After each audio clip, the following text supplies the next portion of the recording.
Xin chào, cảm ơn các bạn đến với Phương Kitchen. Hôm nay mình sẽ cùng nhau làm một món bánh bò. Đây là một món bánh dùng men tự nhiên theo cách truyền thống của người Hoa. Mà người Hoa sống ở Mã Lai nha các bạn, chứ phải người gốc Hoa, một số người cũng không biết. Phương có một người anh rể là người gốc Hoa nhưng mà vẫn không biết món bánh bò này. Tiếng Hoa còn gọi là Malai câu. Một số nhà hàng dim sum cũng có món này cho bữa ăn sáng. Vị bánh nó lai lai kết hợp giữa bánh bông lan hấp và bánh bò đường thốt nốt hấp. Nhưng mà mình sẽ dùng bột mì, không có dùng bột gạo.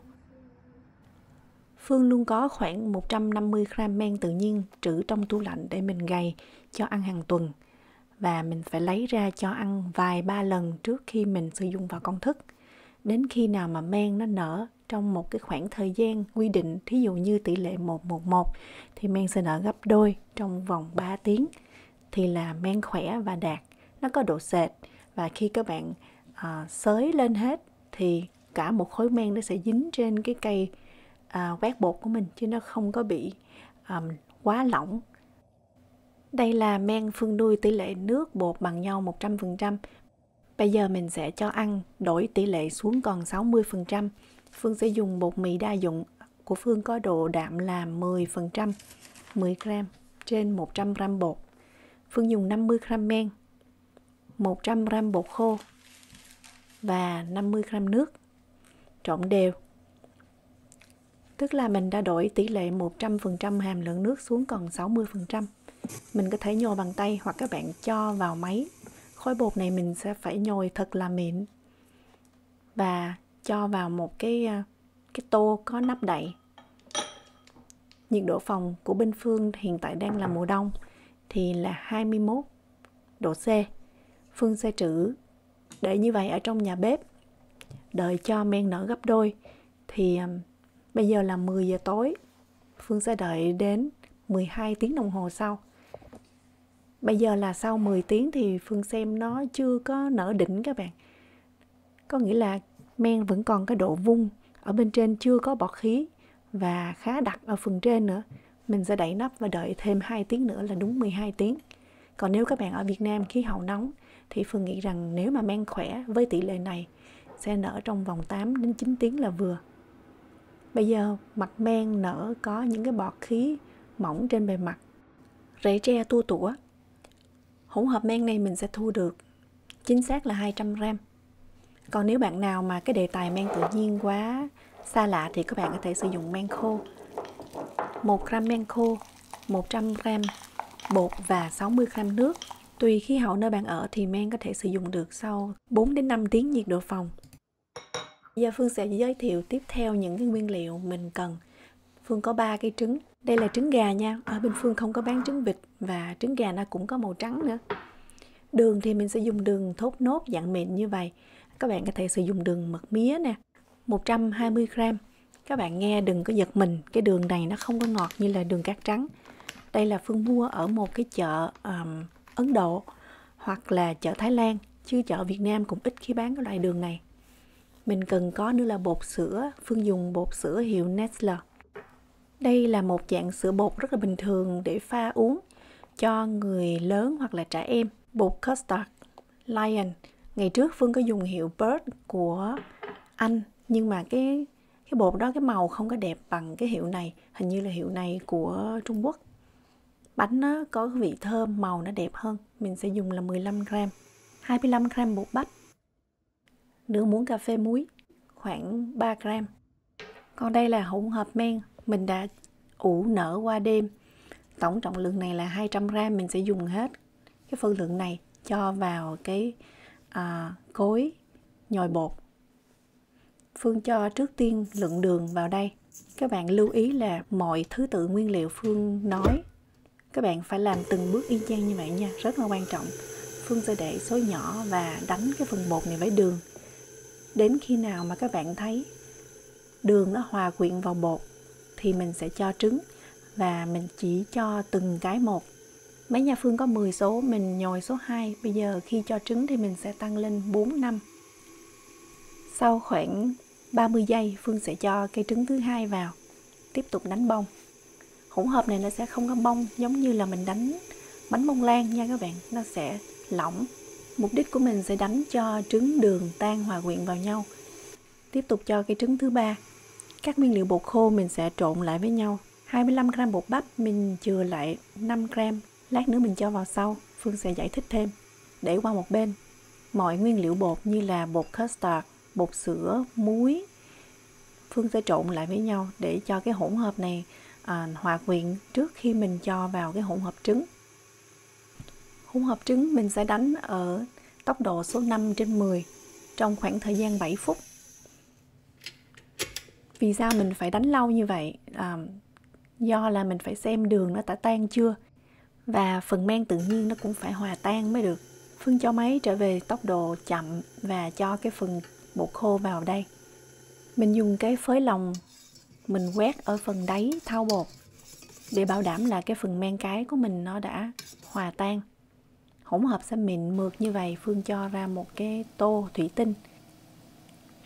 Màu rất đẹp phải không các bạn? Mới chỉ ngửi bột thôi mình đã thấy được cái hương vị thơm.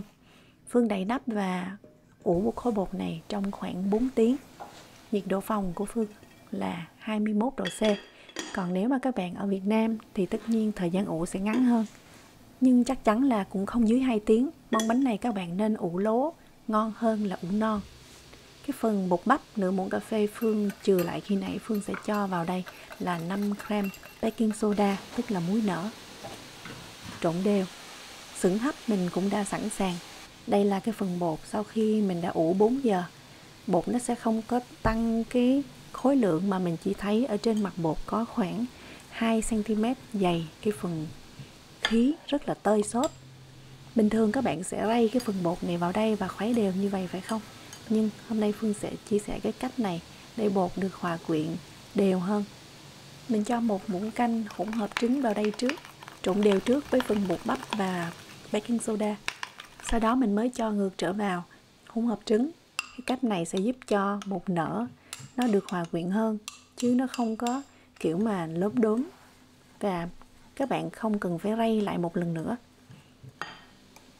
Phương cho tiếp theo nữa là 30 g bơ. Phương đã đun tan chảy cho nó lỏng ra, cho vào đây trộn đều. Hỗn hợp bột rất là xốp. Hôm nay Phương dùng sửng tre để hấp bánh. Nếu được các bạn nên dùng sửng tre, tại vì bánh sẽ được nở tốt hơn là nếu các bạn chỉ dùng khuôn bánh bông lan. Nếu dùng khuôn bánh bông lan để hấp món bánh này thì cái khuôn các bạn nên làm nóng trước, sau đó mới lót một cái lớp giấy nướng bánh, cho bột vào. Hôm nay mình sẽ làm được 2 cái khuôn bánh. Cái khuôn này thì đường kính là khoảng 12 cm. Mình sẽ hấp trong thời gian là 20 phút. Còn nếu các bạn hấp cái bánh mà nó to hơn thì tất nhiên thời gian phải lâu hơn. Bánh nở vuông tròn nhìn rất là dễ thương luôn. Lưu ý là mình sẽ hấp trên lửa thật là lớn nha các bạn. Sau khi cho bột vào khuôn là mình mang đi hấp liền luôn. Bánh này có kết cấu rất là mềm, xốp, vì nó có chút xíu bột năng nên có độ dai nhẹ. Nhưng bánh lại là làm từ bột mì. Nó không có xốp theo kiểu bánh bò bông khi mình dùng bột gạo. Sau khi bánh lấy ra khỏi xửng hấp thì mình nên lấy bánh ra liền, để cái hơi ẩm nó không có bị hấp ngược trở vô, làm cho đáy bánh bị ướt. Đợi cho bánh khô thì mình có thể cắt bánh. Món bánh này thì những nhà hàng điểm sắm họ sẽ ăn nóng. Hồi nãy Phương quên nói là mình có rắc lên bên trên cái phần bột chút xíu mè đen để tạo thêm điểm nhấn trang trí. Món bánh này nếu mà các bạn không có dùng máy đánh trứng để đánh bột thì mình cũng có thể dùng cái cây máy cầm tay. Bánh rất là mềm, bông, xốp, cầm trên tay cảm giác rất là núng nính.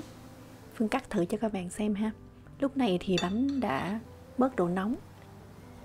Phần bột xốp ở bên trên là sự hoạt động của men bột cái, còn những cái rễ tre nhỏ nhỏ các bạn thấy đó là cái sự hoạt động của baking soda. Baking soda có tính kiềm, mình kết hợp để trung hòa lại cái vị của men tự nhiên mình sử dụng. Phương có thấy một số công thức của người Hoa sử dụng nước tro tàu. Cho dù bạn dùng đường cát trắng thì món bánh này nó phải có cái màu nâu. Nếu mà dùng đường thốt nốt thì màu nâu đậm, còn nếu dùng đường cát trắng thì nó có cái màu vàng nhạt. Các bạn thấy là phần bột mình đổ vào khuôn nó chỉ có chút xíu vậy thôi, nhưng mà khi nó nở lên nó nở gấp 3. Bánh rất là xốp, Phương thấy rất là ngon. Vị bánh ngọt dịu chứ không có ngọt gắt. Phương thấy rằng các bạn nên giữ cái công thức này. Nếu mà ăn không hết á, thì mình sẽ cắt làm những cái khoanh nhỏ và cho vào tủ đông đá. Khi nào mình cần mình chỉ hấp lại bằng lò vi sóng. Đây là một lần mà Phương thử nghiệm, khi đó mình dùng cái khuôn nướng bánh bông lan. Thì cái khuôn mình không có làm nóng trước. Khi mà mình cho bột vào á, thì hấp bên dưới nó bị cạn nhiệt. Một phần là men cái mình ủ chưa có tới nữa. Thì bạn sẽ thấy là bánh sẽ có hai cái lớp, bên trên thì nở xốp, bên dưới thì bị bết đặc. Đây là dấu hiệu men không có khỏe và nhiệt bánh cũng không có được truyền tốt vào bên trong. Bánh các bạn thấy trên màn hình là Phương chỉ dùng đường cát nâu chứ không có dùng đường thốt nốt. Hy vọng rằng các bạn cũng thích cái cách làm mới này. Phương thấy bánh rất ngon và rất tự tin chia sẻ với các bạn. Nếu các bạn có làm thì cho Phương xin phản hồi nha. Chứ tụi nhóc nhà Phương thì rất là thích Phương làm cho tụi nó mang theo đến trường nè. Phương ra video clip vào mỗi thứ 5 hàng tuần. Hẹn gặp lại các bạn vào video clip lần sau. Bye bye.